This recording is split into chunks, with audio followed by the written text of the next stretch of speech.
Hi, I'm Bill O'Reilly. Thank you for watching us tonight. Donald Rumsfeld out after the votes are counted. That's the subject of this evening's Talking Points memo. Secretary of Defense is the latest casualty of the Iraq War, which gravely wounded the Republican Party in yesterday's vote. So let's take a look at it. Talking Points believes most Americans revere the U.S. military. Most of us feel terrible when Americans are killed or wounded on the battlefield. But the Iraq situation isn't about ideology. Most Americans don't want to cut and run. They understand that would put America in great jeopardy. But after 3.5 years, Americans are still dying every day.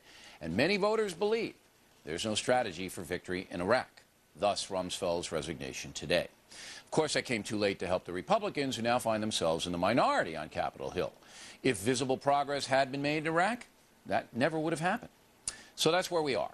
And every poll showed that Americans want a change in Iraq, and that's why the Democrats won.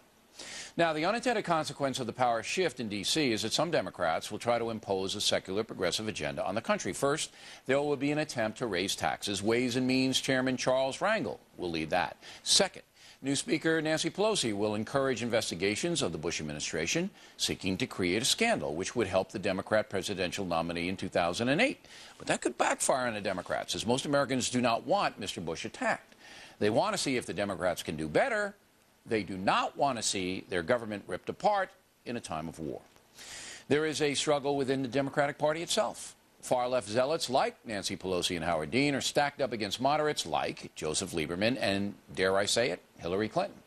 Senator Clinton knows she can't win the presidency, which she desperately wants, by throwing in with the far left.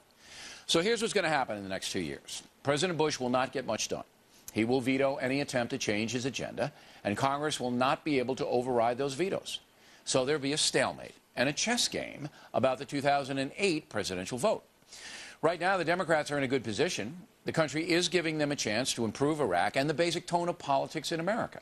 But if the Democrats try to destroy Mr. Bush or impose San Francisco values, the country will turn against them.